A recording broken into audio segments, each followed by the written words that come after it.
नमस्कार to all. Thank you सभी को इस अपॉर्चुनिटी के लिए and plus for the special honour that आप लोगों ने दिया अभी मेरे को and specially my mom.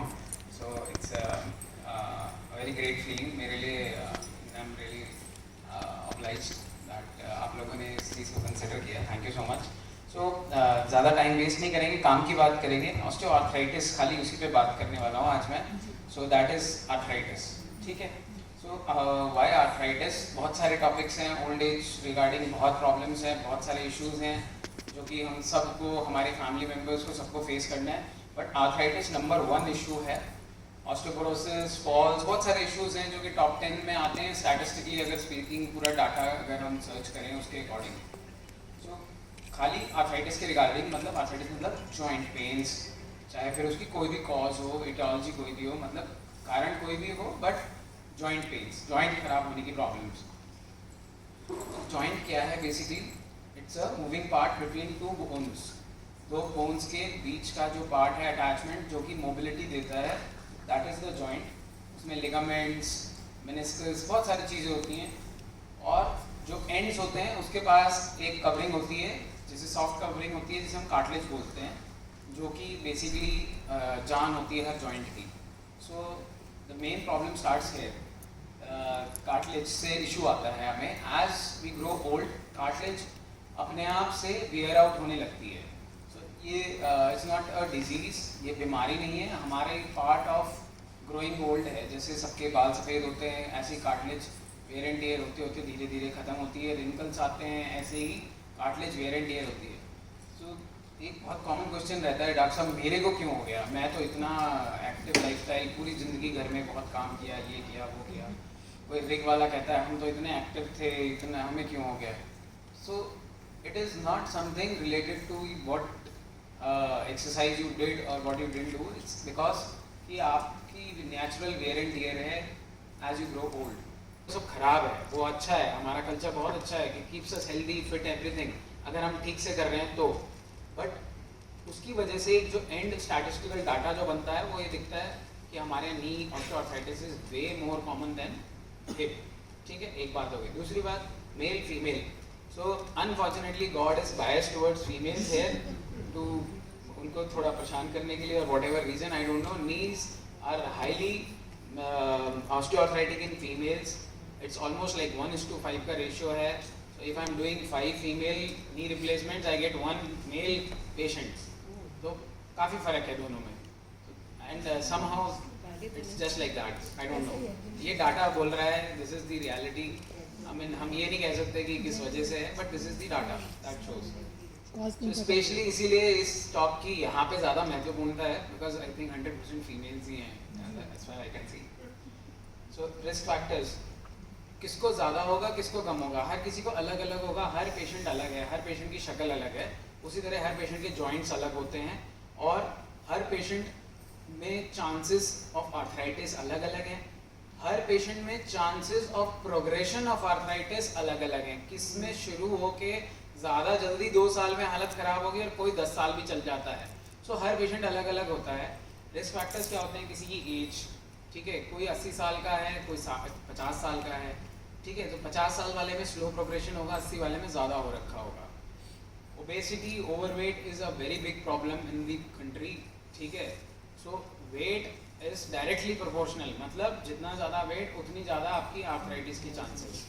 Wait is a very big problem, जिसको एड्रेस करना is again difficult, I know, but एक बहुत बड़ा रिस्क फैक्टर है जो कि हमें समझ के चलना पड़ेगा। फीमेल्स मैं बता चुका हूँ। बोन डेंसिटी, जैसे कि कई लोगों की बोन्स बहुत सॉफ्ट होती जाती हैं विद एज 60+ बोन्स ऑस्टियोपोरोटिक होने लगती हैं। ऑस्टियोपोरोसिस एक दूसरी प्रॉब्लम है जो कि अलग एक सेक्शन है पूरा। बट अगेन बोन्स जितनी सॉफ्ट होती हैं उतना मेलेबल होती चली जाती हैं, उतनी ऑस्टियोआर्थराइटिस ज़्यादा बनती है। अगेन पुराना ट्रॉमा, अगर किसी के जॉइंट से पहले फ्रैक्चर हुआ हो, आई don't know if anybody has faced आज की डेट में या पहले, आज से 20 साल पहले, तो उनको जॉइंट पहले से इरेगुलर हो जाता है and there are more chances of osteoarthritis. Genetic predisposition, some things are just in our genes, we can't help. So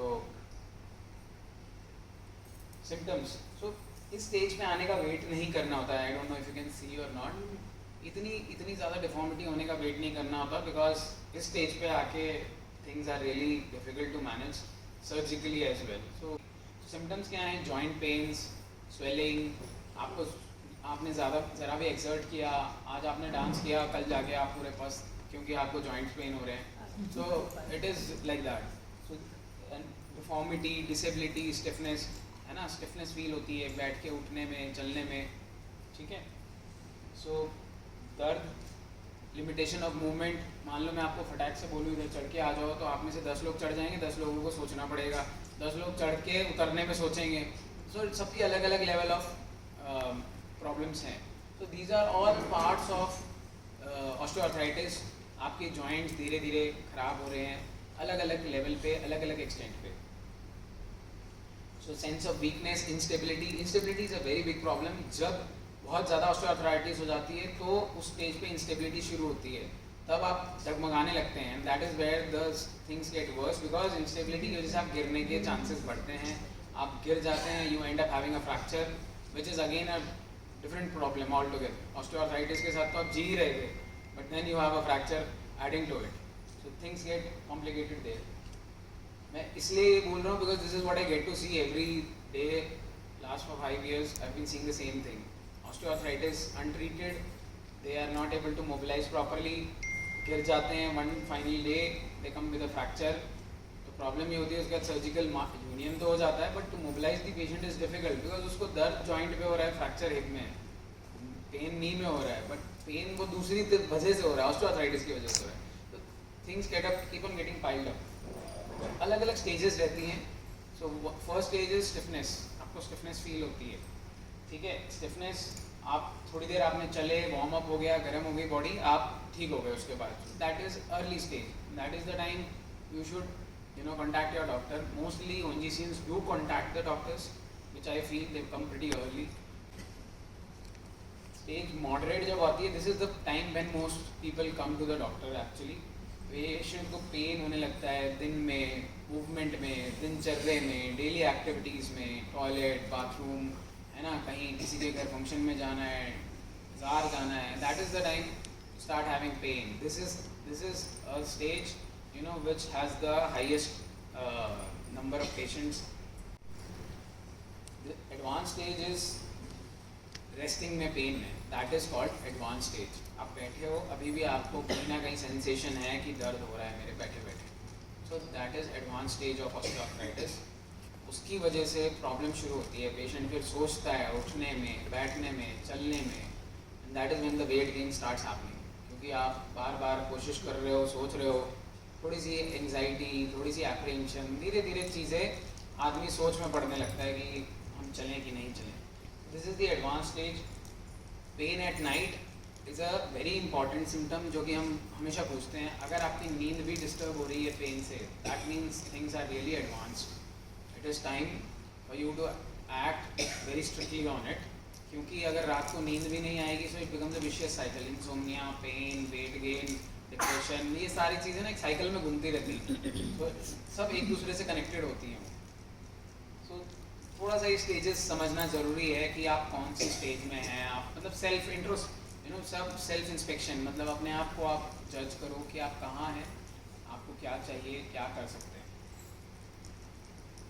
treatment modalities में जो बहुत सारे ट्रीटमेंट्स हैं. ट्रीटमेंट आपको समझने की सिर्फ बात इतनी है, 2 मेन टारगेट हैं हमारे. एक पेन मैनेजमेंट और एक आपको मोबाइल रखना. सो पेन मैनेजमेंट के लिए डॉक्टर्स हैं, मोबाइल रखने के लिए हम बता सकते हैं. मोबाइल रहना अपने आप है, मतलब मूवमेंट आपने ही करना है. No doctor can make you move, no medicine, no injection, no surgery can make you move. करना जो है वो आपने ही करना है. ठीक है. So this is very very very important. तो 2 पार्ट हैं. तो जॉइंट फंक्शन इम्प्रूव करना और पेन कंट्रोल करना ट्रीटमेंट का. ठीक. सबसे पहले है non medical treatment.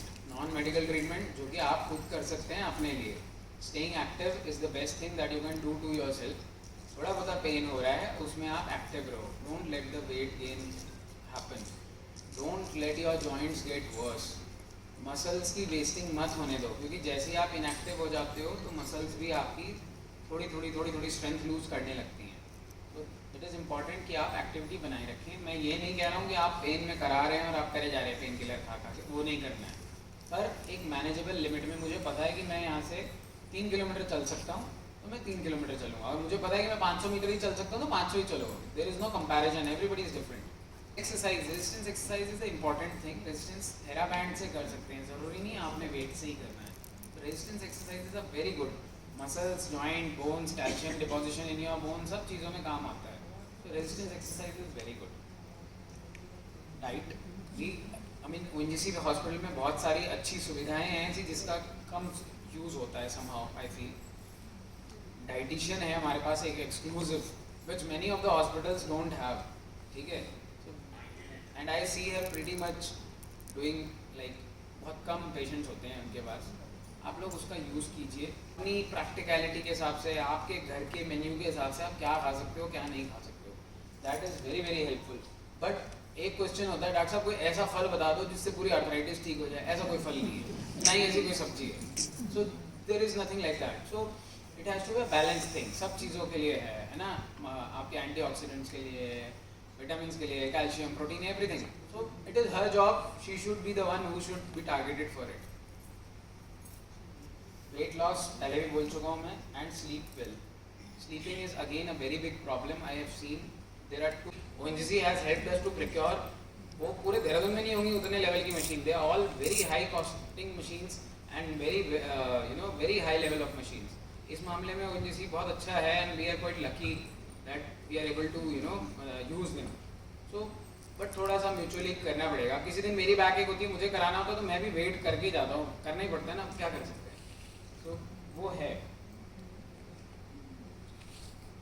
Again rehabilitation aids also being funded by ONGC again.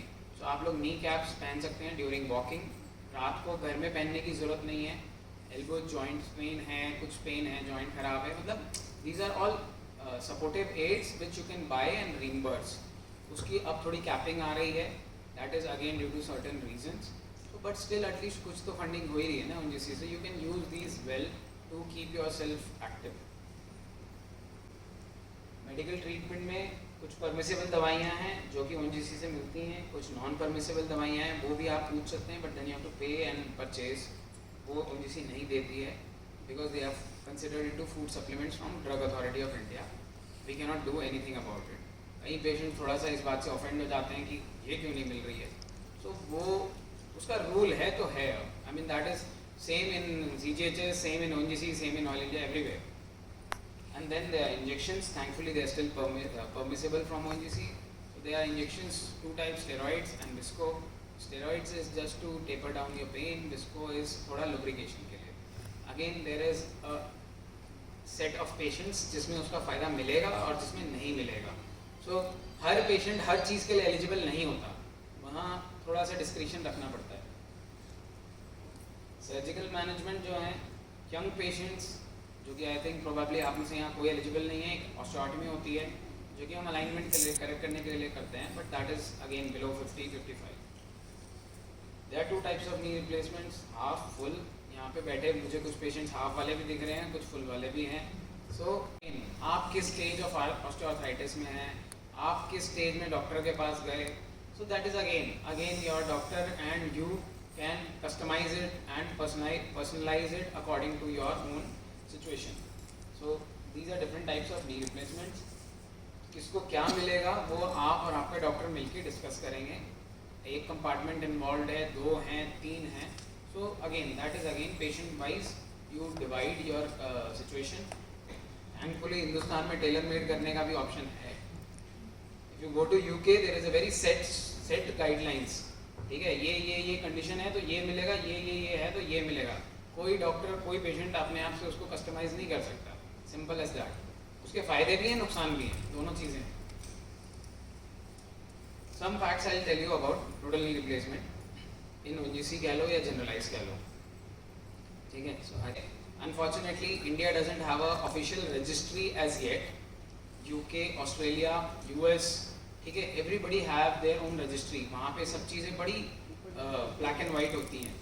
Her surgery जो हो रही है उसका रिकॉर्ड रखा जाता है एक नेशनल लेवल पे।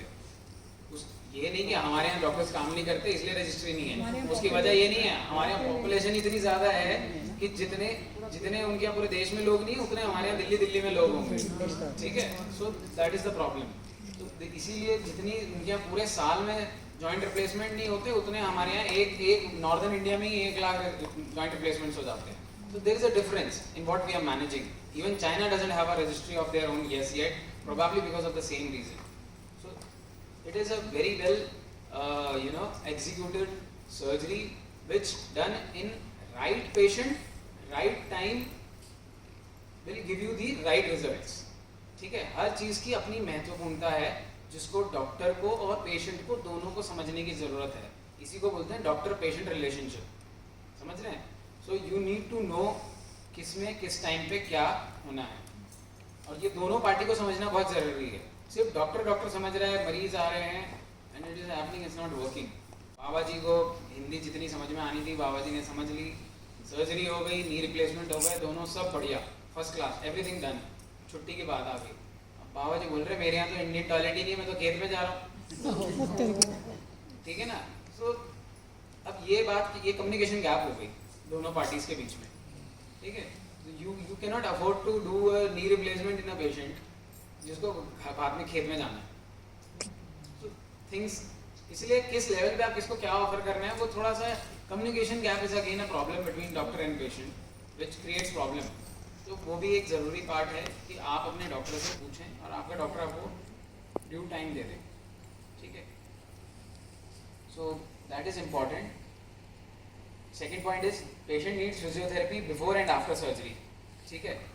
नी रिप्लेसमेंट के रिगार्डिंग मैं बता रहा हूँ, सर्जरी से पहले जितनी एक्सरसाइज करोगे उतनी लाइफ सर्जरी के बाद आसान रहेगी, बट सर्जरी के बाद आपकी एक्सरसाइज खत्म नहीं होएगी। You have to keep exercising till your last breath. Brush करते हैं ना हम बचपन से लेके बुढ़ापे तक दांतों के लिए, चाहे असली हो चाहे नकली हो, चाहे फिलिंग वाले हो चाहे कैप वाले हो, इट इज़ लाइक सेम, ठीक है। नी रिप्लेसमेंट के बाद एक्सरसाइज करने को पेशेंट को कहो तो वो बोलता है अगर वहाँ कराया होता ना डॉक्टर साहब तो फिजियोथेरेपी नहीं करनी पड़ती मुझे। आई डोंट नो क्या मिसकंसेप्शन है, रोड से कराया होता तो जरूरत नहीं पड़ती फिजियोथेरेपी करने के लिए। It is all rubbish. Please अपने मन में से मिसकंसेप्शन हटाइए, चाहे आप मेरे से कराओ चाहे कहीं भी कराओ, मुझे उससे कोई फर्क नहीं है, but these are wrong facts जो कि somehow they sell in the market, ठीक है। कि टाँके ना लगाए होते, घुलने वाले लगाए होते तो एक्सरसाइज ही ना करनी पड़ती है, हम तो अभी तक स्कूटर चला रहे होते। ऐसा कुछ नहीं होता। स्कूटर मेरे पेशेंट भी स्कूटर चला रहे हैं, मेरे पेशेंट साइकिल भी चला रहे हैं। सम ऑफ ओएनजीसी के dependent parents are moving on cycle in UP and as well as इधर बिहार में, वो थोड़ा सा एक चैलेंज इशू हो जाता है। So exercise before and after surgery is very very important and must. Next thing is surgery का एम क्या है हमारे, हम कर क्यों रहे हैं सर्जरी, why are people getting knee replacement done. 1 point pain reduction, second point quality of life improvement, जिससे कि आप चल फिर सकें, घूम फिर सकें, आप सोशलाइज कर सकें, यू कैन लिव लाइफ। कि आप सर्जरी कब और क्यों करा रहे हैं। Over expectation is again a problem which unfortunately is being sold by the marketing people, not by the doctors, ठीक है। तो कॉर्पोरेट में मार्केटिंग डिपार्टमेंट एक अलग होता है, क्योंकि इम्प्लांट से आप नहीं चलेंगे। So this is again a misconception कि नी रिप्लेसमेंट हो गया अब तो मैं चल पड़ूंगी, ऐसे नहीं होगा। मसल्स जो आपकी हैं उसने ही आपको चलाना है। आप इम्प्लांट से आप नहीं चलेंगे, आप चलेंगे अपनी मसल से। ऑफ कोर्स सर्जरी की कॉम्प्लिकेशंस अपना पार्ट है, वो एक रोल है, ऐसा नहीं है, but again this gold knee का जो एक वो है ना, it's a very big misnomer, it has no gold in it, trust me. कब कराना चाहिए, when you start taking pain killers में। ये जब 5 पेन किलर्स खाने लग जाओ आप लोग महीने में और अ स्पेसिफिक जॉइंट पेन, तो थोड़ा गड़बड़ है मामला। You need to think about what is happening. Ideal age कुछ नहीं होती, 80 is no wrong age to get surgery done, 85 is no wrong. At ONGC itself we have operated 97 also, 80 also and 50 also, ठीक है। In this hospital which you call dispensary, which I hate, please don't call it dispensary, ठीक है। It is no more a dispensary, हम जो वहाँ काम कर रहे हैं it is much more than a dispensary। फर्क इतना है because we don't have that marketing department with us, हम सरकारी डिपार्टमेंट हैं इसलिए उसकी वो नहीं होती, ठीक है। So there is no ideal age for it. 50 से लेके 90 तक सब फिट, जो फिट है. A 60-year-old may not be fit for a surgery, trust me. उसके अगर किडनी इश्यूज हैं, उसके अगर हार्ट के इश्यूज हैं, he may not be fit. And 85-year-old may be fit. ठीक है. So अभी recently है 87-year-old, he got bilateral knees done in March. He was driving scooter. 10 patient में से 2 पेशेंट खुश नहीं होते नी रिप्लेसमेंट के बाद या हाफ नी रिप्लेसमेंट के पास. ठीक है. उसका रीजन हमेशा डॉक्टर नहीं होता. There are other reasons as well. Okay, yes, one patient of those 10 may be because of surgical complications या infection हो जाता है या loosening हो जाती है. So there are, of course, there are medical complications. मैं ऐसा नहीं कहता कि everything it is 100% fool proof. So there are complications to every surgery. अगर आप लोकल इंजेक्शन लगा के नाखून भी निकलवाने जा रहे हो ना, उसमें भी बहुत कुछ होने को हो सकता है. ठीक है. It's just like getting on a plane.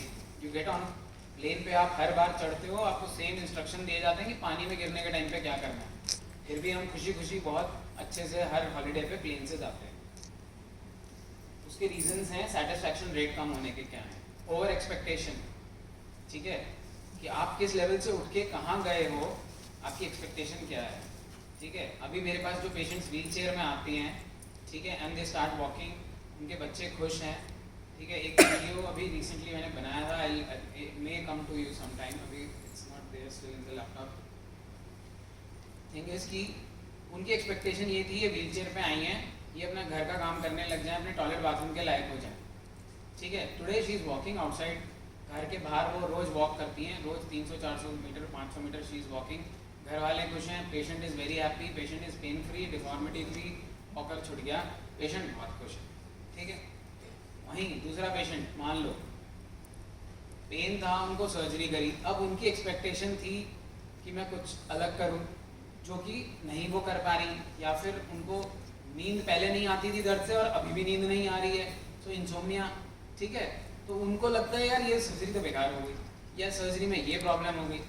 तो satisfaction rate is calculated like that. It is not just कि एक्सरे, कितने पेशेंट्स का एक्सरे 100% ओके होता है, but still they may not be 100% happy. Spine में इतनी प्रॉब्लम्स होती हैं, and again that is because of degenerative spine. जैसे नीज खराब हो रहा है, हमारी स्पाइन भी खराब होती है. किसी की कर्वेचर आ जाता है, किसी की टेढ़ी हो जाती है, किसी की डिस्प्लाज होती है. अभी एज के साथ है, तो वहाँ दर्द हो रहा है, उस वजह से टांग में भी दर्द हो रहा है, and then they are not happy. And trust me, constant pain can make you very miserable. आप पूरे दिन, वो कहते हैं ना, you are always cribbing, you are always nagging. आप घर वालों को बोल रहे हो, थोड़े दिन में घर वाले बोलते हैं यार बोल ही रहे हैं पेन किलर पे. ठीक है. तो pain is again is an issue. दूसरे जॉइंट में प्रॉब्लम, मान लो नीज हैं, हिप भी खराब है, या एल्बोज हैं, specially in rheumatoid patients. Depression is again a problem which is quite high prevalent in ONGC somehow. I don't know why. Everybody is so well off. ठीक है. रिटायर्ड को छोड़ो, जो जॉब में है वो भी, ठीक है, एंटी डिप्रेसेंट्स में है. I mean, I used to think it's a very well paid organization, but depression is quite highly prevalent in ONGC patients. So ये सब चीज़ें क्या होती हैं कि add on करती हैं आपके satisfaction rate को. They make you unhappy and you're not happy after the joint. So इस वजह से 1 in 10 और 1.5 in 10 statistically is not 100% happy after the surgery. ठीक है. So ONGC में how we do it is you book a day. आप उस दिन सर्जरी के लिए मॉर्निंग में एडमिट होते हो, you get the surgery. उसके बाद आप 3 दिन you stay at the hospital 3 nights, जिसमें आपके अटेंडेंट होने चाहिए, preferably a family member. Then you walk next day. हम मोस्टली हमारे पेशेंट्स कोशिश रहती है कि हम नेक्स्ट डे चला दें उन्हें. डिपेंड्स ऑन पेन टॉलरेंस, किसी की कम होती है, किसी की ज़्यादा होती है. फूड आप लोगों को अरेंज करना पड़ता है. ONGC doesn't give the food. That is one difference from other hospitals. उसके अपने रीजंस हैं एक्चुअली. ठीक है. टॉयलेट गोइंग हम आपको बना देते हैं second day onwards, so that आप टॉयलेट बाथरूम जाने लायक हो जाओ. Specially before going home we make sure आप टॉयलेट बाथरूम लायक हो जाओ. ठीक है. डिस्चार्ज एक पट्टी करके हम तीसरे चौथे दिन छुट्टी कर देते हैं. So this is a normal procedure. What I am telling you to make you aware of क्या procedure है knee replacement का at our center and at most of the other centers as well. ठीक है. suture removal at 15 days. So this is very short में अगर मैं आपको बताऊँ तो this is how things go. ठीक है. I think that should be enough. I've spoken for